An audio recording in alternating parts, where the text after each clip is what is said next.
What happens when a celebrity spots blatant racism in a public space? Does he turn a blind eye or does he step in? This is the moment Justin Bieber stood up for what's right, and the response will blow your mind.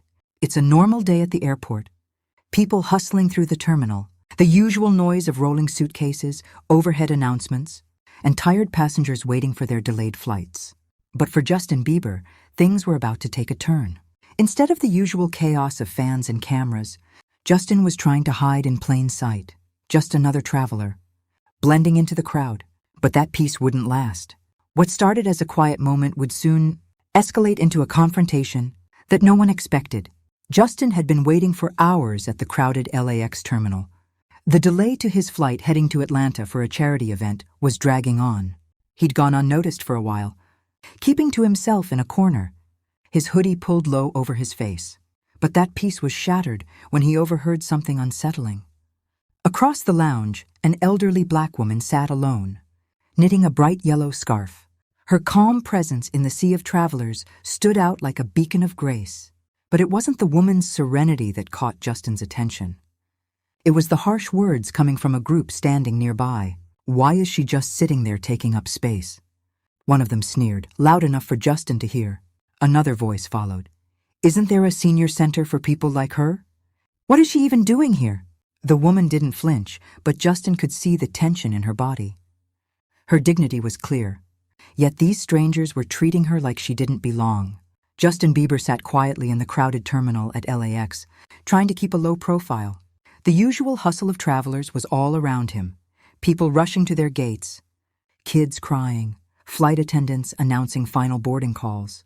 But for once, Justin was able to blend into the background, hidden in the shadows of his black hoodie and baseball cap. The flashing cameras, the screaming fans, the constant attention. It was all on pause for this rare moment of peace.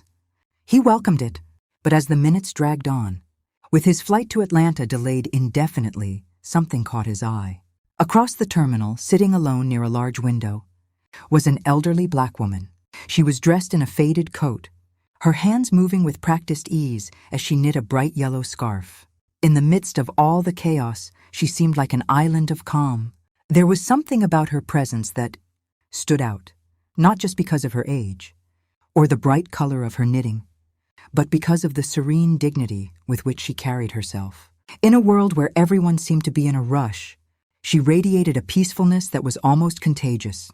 Justin couldn't help but smile to himself, appreciating the stillness she brought to the hectic terminal. It was a welcome contrast to the frantic energy around them. But as he sat there, his moment of peace was abruptly interrupted by a group of travelers nearby. They were loud, their voices cutting through the quiet space. At first, Justin didn't pay much attention, thinking it was just another group of frustrated passengers. But then the words that were spoken struck him like a bolt of lightning. "Why is she just sitting there, taking up space?" One of the women in the group said, her voice sharp and condescending. Another voice joined in.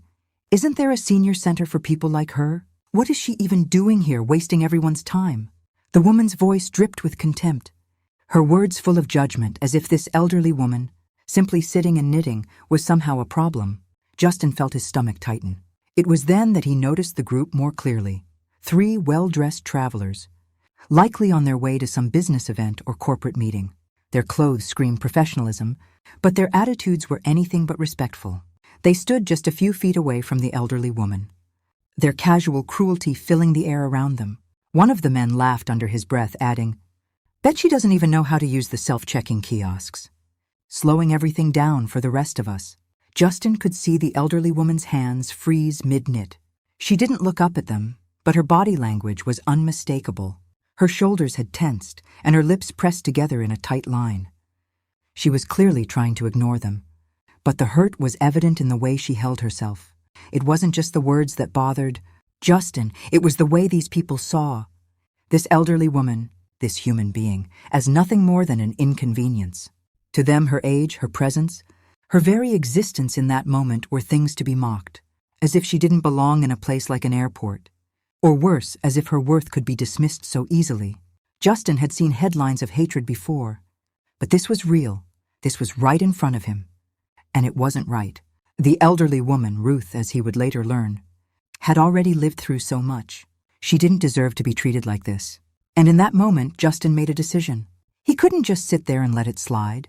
He knew he had a choice: stay silent and pretend it wasn't happening, or step up and do something about it. He knew what his heart was telling him to do. Something inside Justin snapped. He had seen too much of this kind of hate, and this was no longer something he could ignore. He stood up from his seat, his calm demeanor shifting into something firmer, something more resolute. He walked toward the group of strangers who were still mocking the elderly woman, their voices dripping with disgust. "That's enough," Justin said, his voice steady and calm. The group froze, clearly startled. "Who are you?" one of the women asked, her tone dripping with disdain. "Doesn't matter who I am," Justin replied. "You need to leave her alone, you," one of the men laughed. "Oh, great, another white knight. What's next? You going to sing us a protest song?" Justin ignored him, stepping closer to the elderly woman. "Ma'am, are you okay?" She looked up, her eyes meeting his, filled with a quiet, weathered dignity. "I'm fine, son," she said, though her voice trembled. "I've dealt with worse." But Justin could feel the weight of those words. It wasn't right. She shouldn't have to deal with this at all. The businessman scoffed. "We weren't even talking to you.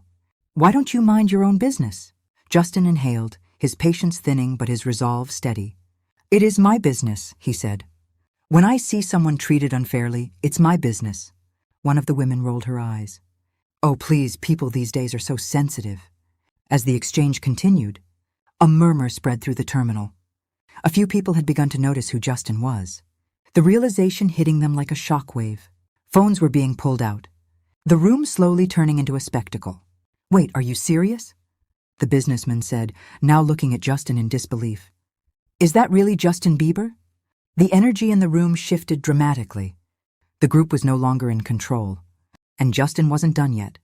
"And yeah, it's me," Justin said, his voice unwavering. "And I'm telling you to back off." There was a brief moment of stunned silence before one of the women in the group muttered, "This is ridiculous." But Justin wasn't backing down. He turned back to the elderly woman, Ruth, as she had introduced herself earlier. "Ruth, would you mind if I played something for you?" Ruth blinked, surprised. "Well, I suppose that would be all right," she said, a small smile forming.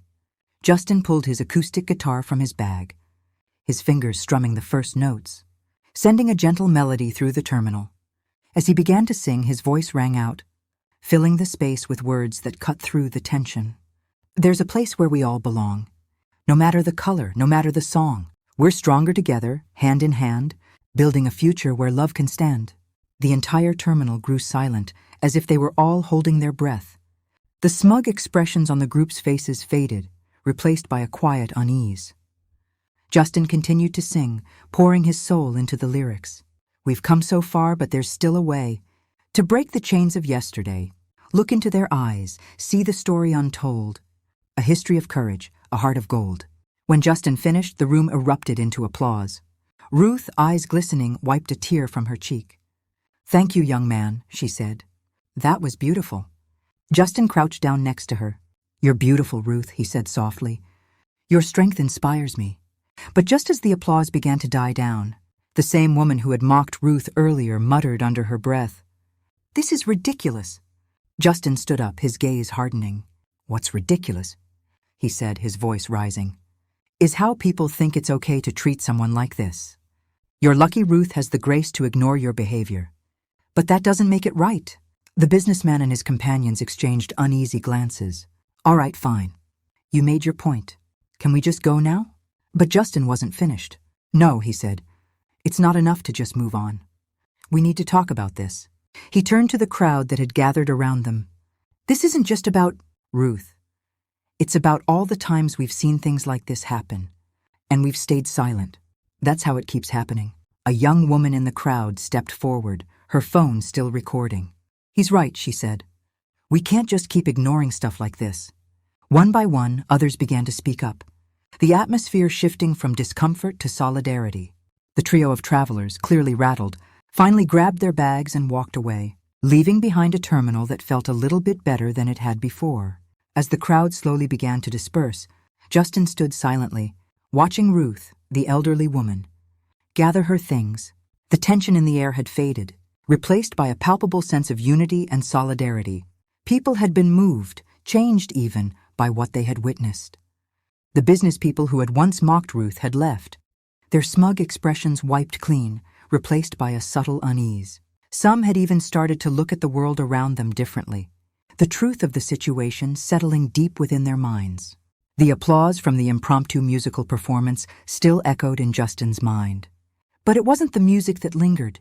It was the power of standing up, of using one's platform to speak for those who are often silenced. As he turned to Ruth, his expression softened, and he could see that despite the fleeting nature of their interaction, something deep had shifted. Ruth had shown him the power of patience, the strength of kindness. And that strength, despite the years she had lived through, still radiated with an undeniable intensity. "Ruth," Justin said gently, sitting down beside her again, "I know today's been a lot, but I think I get it now. It's not just about fighting the big battles, is it? Sometimes it's the little moments, the ones we think won't make a difference." Ruth smiled, her weathered hands resting on her lap. The yellow scarf she had been knitting now tucked neatly beside her. "It's all about the little things, son. If we can't handle the small ones, how can we expect to make a difference in the big ones?" Her voice was steady, full of wisdom that only a lifetime of struggle and courage could bring. "And you, Justin? You're making more of a difference than you realize." Justin nodded, feeling the weight of her words settle on him. He had always known that fame came with its own set of responsibilities, but today, he had learned that those responsibilities weren't just about throwing money at causes or performing on stage. It was about using his voice, his presence, to stand up for what was right, for those who couldn't stand for themselves, and for those who needed the courage to speak out. Later, as they boarded the flight to Atlanta, Justin and Ruth shared a quiet moment together. Before they parted ways, Justin asked for a picture with her. "I want people to know your story," he explained, snapping a quick photo of them together. "You're not just some lady sitting in an airport. You're a living piece of history, and that's something the world needs to see." That night, Justin took the stage for the charity event in Atlanta, his heart heavy with the lessons of the day. As he stood there, guitar in hand, he dedicated the performance to Ruth. "This is for all the Ruths out there," he said. "For those who fought for justice, for equality, for love, and for those still fighting, still holding on. This is for you." The crowd erupted in applause as Justin's voice soared into the night, and as the final note lingered in the air, he knew that, while one act of courage might not change the world overnight, it was enough to start a ripple, enough to inspire others to stand up, speak out, and never let injustice go unchecked. As the night came to a close, Justin left the stage with a renewed sense of purpose. Fame wasn't just about the spotlight or the awards. It was about using that platform to create real change, even if it started with something as simple as a moment of kindness in a crowded airport terminal. "Ruth," Justin thought as he walked off the stage, "this one's for you. Let's all stand up like Justin, share this video, and let's spread the message that love and respect will always win." The act of courage Justin displayed wasn't just for Ruth. It was for everyone who has ever been silenced, overlooked, or treated unfairly. The ripple effect of one act of kindness, one stand against injustice, can change the world. And as Justin continues to use his platform to make a difference, he proves that even in the smallest moments, we can all have a big impact.